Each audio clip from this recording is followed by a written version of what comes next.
జగన్ని ఐఎన్డీఐ కూటమి వైపుకి లాగుతారా? ప్రస్తుతం ఎన్డీఏ కూటమిలో చంద్రబాబు, ఇటు పవన్ కళ్యాణ్, జనసేన, తెలుగుదేశం ఉన్నాయి.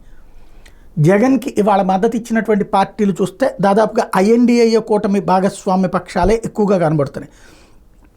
అందులో అఖిలేష్ యాదవ్ ఐఎన్డీఏ కూటమిలో భాగస్వామి, అదే సందర్భంలో ఆమ్ ఆద్మీ పార్టీ ఐఎన్డీఏ కూటమిలో భాగస్వామి, తృణమూల్ కాంగ్రెస్ ఐఎన్డీఏ కూటమిలో భాగస్వామి.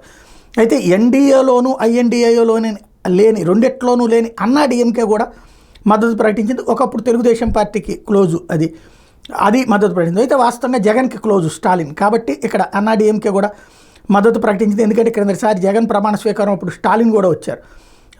ఇట్లాగా అలాగే వీళ్ళతో పాటుగా ఇండియన్ యూనియన్ ముస్లిం లీగ్ ఎంపీ వాహబ్ కూడా మద్దతు ప్రకటించాడు.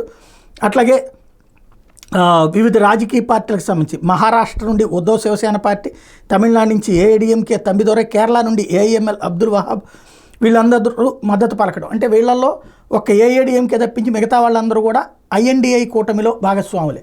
ఇప్పుడు ఓ రకంగా జగన్ అంటే అటు పక్కకి తీసుకోవడానికి సిద్ధంగా ఉన్నారు. అప్పుడు అవసరమైతే షర్మిలను పక్కన పెట్టైనా కాంగ్రెస్ పార్టీ కూడా జగన్తో కలిసి నిలిచేందుకు సిద్ధపడింది. కాకపోతే జగన్ అటు వెళ్లేందుకు సిద్ధంగా లేడు. ఎందుకంటే ఇప్పటికిప్పుడు వెళ్ళి చేయగాల్చుకునేటటువంటి ఉద్దేశంలో లేడు. ఇంకోటి, కాంగ్రెస్తో తనకు ఉన్నటువంటి శత్రుత్వాన్ని ఇప్పుడే వదులుకోవడానికి సిద్ధంగా ఉన్నట్టు కనిపించట్లా.